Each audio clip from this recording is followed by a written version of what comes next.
जब हम कोई नया फ़ोन लेने जाते हैं तो अक्सर हमारी तवज्जो कैमरे और बैटरी लाइफ पर होती है। लेकिन एक इंतखाब इससे भी गहरा होता है, ऑपरेटिंग सिस्टम का। ये सिर्फ फीचर्स की बात नहीं, बल्कि एक बुनियादी फ़लसफ़े की बात है कि हमारे डिजिटल कंट्रोल और प्राइवेसी का इख्तियार आखिर किसके पास है। आइए इस दिलचस्प फ़र्क को समझते हैं। और ये पूरी बहस आखिर में एक बहुत ही सादा से सवाल पर आके रुकती है, कोई अपने स्मार्टफोन पर कितना कंट्रोल चाहता है। यही वो सवाल है जो स्टॉक एंड्रॉयड की आसानी और ग्राफेन ओएस के सिक्योरिटी के दरमियान फ़र्क की जड़ है। तो शुरू करते हैं पहले हिस्से से, आपका फ़ोन, आपका फ़लसफ़ा। हैरानी की बात तो यह है कि ये दोनों ऑपरेटिंग सिस्टम्स एक ही जगह से शुरू होते हैं, यानी एंड्रॉयड ओपन सोर्स प्रोजेक्ट से, लेकिन इनके रास्ते बिल्कुल मुख्तलिफ मंजिलों की तरफ निकल जाते हैं। यहाँ दो बिल्कुल अलग दुनियाओं का तसादुम नजर आता है। एक तरफ है स्टॉक एंड्रॉयड, जिसका मकसद गूगल की तमाम सर्विसेज को एक साथ मिलाकर एक आसान और हमवार तजुर्बा देना है। दूसरी तरफ है ग्राफीन ओएस, जो सारिफ की प्राइवेसी को सबसे ऊपर रखता है और हर ऐप को एक महफूज अलग थलग डिब्बे में बंद कर देता है। तो चलिए पहले स्टॉक एंड्रॉयड की दुनिया में कदम रखते हैं, जिसे सहूलत की दुनिया भी कहा जा सकता है। इसका पूरा मकसद जिंदगी को आसान बनाना है, और यही इसकी सबसे बड़ी खूबी है। अरबों लोग स्टॉक एंड्रॉयड इसलिए इस्तेमाल करते हैं क्योंकि ये वाकई बहुत आसान है। गूगल सर्विसेज जैसे सेटिंग्स का सिंक होना, नेविगेशन और ईमेल इसमें गहराई से जुड़ी हुई हैं। ये सारिफ के डेटा की बुनियाद पर एक ज़ाती तजर्बा फराहम करता है, खुद ब खुद बैकअप बना लेता है और सिक्योरिटी के साथ साथ ज़्यादा से ज़्यादा ऐप्स के साथ काम भी करता है। लेकिन ये सब कुछ मुफ्त में नहीं मिलता। लेकिन इस सहूलत की एक कीमत चुकानी पड़ती है, और वो है मुसलसल डेटा इकट्ठा करना। डिवाइस आईडी, लोकेशन और ऐप के इस्तेमाल जैसी मालूमात गूगल के साथ शेयर की जाती हैं ताकि ये जादुई तजुर्बा मुमकिन हो सके। अब जरा सिक्के का दूसरा रुख देखते हैं, ग्राफीन ओएस, जो किसी डिजिटल किले से कम नहीं। इसे शुरू से ही सिर्फ एक मकसद के लिए बनाया गया है, ज़्यादा से ज़्यादा सिक्योरिटी और प्राइवेसी। इसकी साख्त का अंदाज़ा एडवर्ड स्नोडन के इस बयान से लगा लें, जिन्होंने कहा, अगर मैं आज एक स्मार्टफोन सेट कर रहा होता तो मैं ग्राफीन ओएस को ही बुनियादी ऑपरेटिंग सिस्टम के तौर पर इस्तेमाल करता। ये एक बहुत ताकतवर बयान है जो प्राइवेसी की दुनिया में इसकी अहमियत को वाज़े करता है।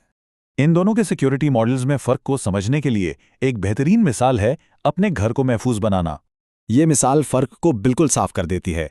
स्टॉक एंड्रॉयड आपको बुनियादी तहफ़्फ़ुज़ देता है, जैसे दरवाजे और खिड़कियां लॉक करना। ये जाने पहचाने खतरात को दूर रखता है। लेकिन ग्राफीन ओएस इससे कई आगे की चीज़ है। ये बिल्कुल ऐसे है जैसे आपके घर में मजबूत दरवाजे हों, ना टूटने वाली खिड़कियां हों और एक जदीद सिक्योरिटी सिस्टम भी लगा हो। ये उन खतरात से भी बचाता है जिनके बारे में अभी तक किसी को मालूम भी नहीं। तो ये डिजिटल किला काम कैसे करता है? सबसे पहले इसमें कोई गूगल सर्विसेज पहले से इंस्टॉल्ड ही नहीं होती।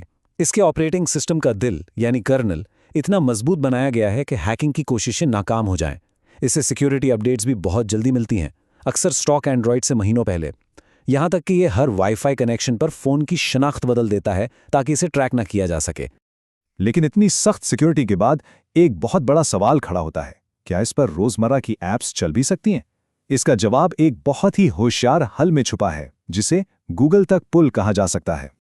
और वो सवाल ये है, क्या कोई शख्स कंट्रोल छोड़े बगैर अपनी ज़रूरी ऐप्स इस्तेमाल कर सकता है? यही वो पुल है जो किले जैसी सिक्योरिटी और हकीकी दुनिया की ज़रूरियात को जोड़ता है। इसका जवाब है सैंडबॉक्स्ड गूगल प्ले। इसे यूं समझें कि गूगल की सर्विसेज को एक आम ऐप की तरह एक अलग महफूज कमरे में बंद कर दिया जाता है। इसके पास पूरे सिस्टम की चाबियां नहीं होती और ये ऑपरेटिंग सिस्टम के साथ गूगल के ताल्लुक को पूरी तरह बदल देता है। यहां ताकत का तवाज़न बिल्कुल उलट जाता है। स्टॉक एंड्रॉयड में गूगल प्ले एक बादशाह की तरह है, जिसे सिस्टम तक पूरी रसाई हासिल है। लेकिन ग्राफीन ओएस पर यह एक आम शहरी की तरह है, जिसे हर काम के लिए इजाज़त लेनी पड़ती है। और सबसे अहम बात यह है कि यह सारिफ को कंट्रोल देता है। प्राइवेसी के मुख्तलिफ लेवल्स मुमकिन हैं। सहूलत के लिए गूगल प्ले को मेन प्रोफाइल में नेटवर्क तक रसाई के साथ इंस्टॉल किया जा सकता है। डाटा कम करने के लिए इसे नेटवर्क की इजाज़त ना दी जाए ताकि ऐप्स सिर्फ लोकल काम करें। और ज़्यादा से ज़्यादा प्राइवेसी के लिए गूगल प्ले और इसकी ऐप्स को एक अलग यूज़र प्रोफाइल में बिल्कुल अलग थलग रखा जा सकता है। तो इन तमाम बातों के बाद अब सवाल यह है कि फ़ैसला कैसे किया जाए? आखिर में ये इंतखाब ज़ाती तरजीहात और इक़दार पर आकर ठहरता है। इंतखाब असल में दो रास्तों का है। एक रास्ता है फौरी सहूलत, गूगल के साथ गहरे ताल्लुक और खुदकार बैकअप का। यह है स्टॉक एंड्रॉयड। दूसरा रास्ता है ज़्यादा से ज़्यादा प्राइवेसी, अपने डेटा पर मुकम्मल कंट्रोल और एक सारिफ पर मबनी प्रोजेक्ट का। यह है ग्राफीन ओएस।